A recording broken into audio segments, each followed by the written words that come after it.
MJ. ডিমার্কোর লেখা দি millionaire ফাস্টলেন বইটি আর্থিক সাফল্য অর্জনের প্রচলিত ধীর পদ্ধতির সমালোচনা করে এবং দ্রুত ধনী হওয়ার জন্য একটি বিকল্প পথ প্রদর্শন করে। লেখক তার ব্যক্তিগত অভিজ্ঞতা ও পর্যবেক্ষণের মাধ্যমে দেখিয়েছেন যে প্রচলিত স্লো লেন পদ্ধতি, যেমন ভালো শিক্ষা, স্থায়ী চাকরি, সঞ্চয় এবং অবসরকালীন বিনিয়োগ, আসলে ধনী হওয়ার নিশ্চয়তা দেয় না। বরং তিনি ফাস্ট লেন নামে একটি পদ্ধতির প্রস্তাব করেন, যা উদ্যোক্তা মনোভাব, উদ্ভাবন এবং সঠিক ব্যবসায়িক কৌশলের মাধ্যমে দ্রুত আর্থিক স্বাধীনতা অর্জনে সহায়তা করে। বইটির মূল বিষয়বস্তু: সাইডওয়াক, স্লো লেন এবং ফাস্ট লেন।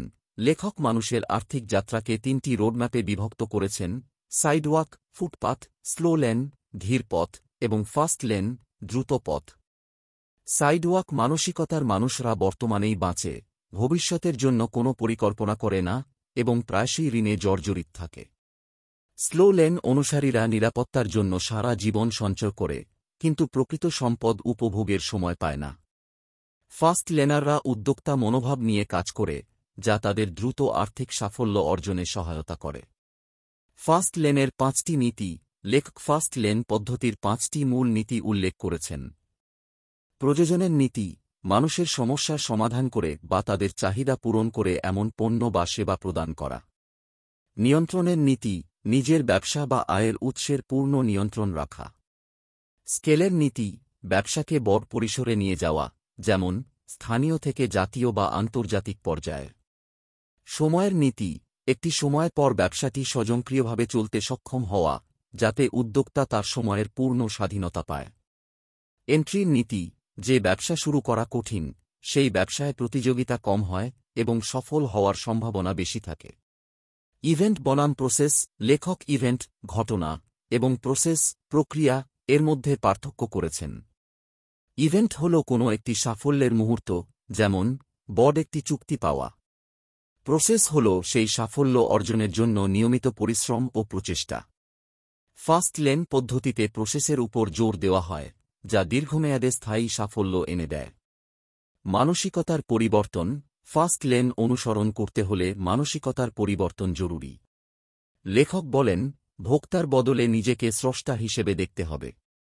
চাকরি খোঁজার বদলে কিভাবে অন্যদের চাকরি দেওয়া যায়, সেই চিন্তা করতে হবে। সময়ের মূল্যায়ন। ফাস্ট লেনাররা সময়ের মূল্য বোঝে। তারা সময়কে অর্থের সাথে বিনিময় করে না, বরং সময়কে কাজে লাগিয়ে কিভাবে আরও বেশি আয় করা যায়, সেই চেষ্টা করে। ঝুঁকি গ্রহণ। ফাস্ট লেন পদ্ধতিতে ঝুঁকি গ্রহণ একটি গুরুত্বপূর্ণ অংশ।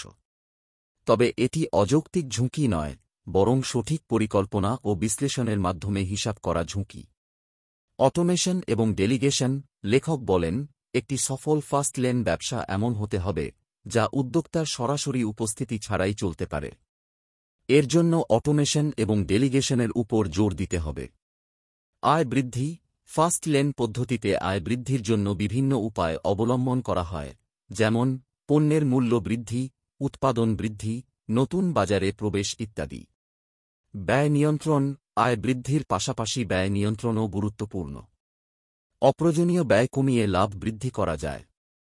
নেটওয়ার্কিং। সফল ফাস্ট লেনাররা নেটওয়ার্কিংয়ের মাধ্যমে নতুন সুযোগ সৃষ্টি করে। তারা বিভিন্ন মানুষের সাথে সম্পর্ক গড়ে তোলে, যা তাদের ব্যবসায়িক সাফল্যে সহায়তা করে। দি মিলিয়নেয়ার ফাস্টলেন বইটি প্রচলিত আর্থিক ধারণাকে চ্যালেঞ্জ করে এবং দ্রুত ধনী হওয়ার জন্য একটি কার্যকর পদ্ধতি উপস্থাপন করে। লেখক দেখিয়েছেন যে সঠিক মানসিকতা, উদ্যোক্তা মনোভাব এবং সঠিক কৌশল প্রয়োগের মাধ্যমে কম সময়ে আর্থিক স্বাধীনতা অর্জন করা সম্ভব। তবে এর জন্য সঠিক পরিকল্পনা, পরিশ্রম এবং ঝুঁকি গ্রহণের মানসিকতা থাকতে হবে। নতুন নতুন ভিডিও পেতে জিরো লাইফ চ্যানেলটি লাইক এবং সাবস্ক্রাইব করে পাশে থাকুন। ধন্যবাদ।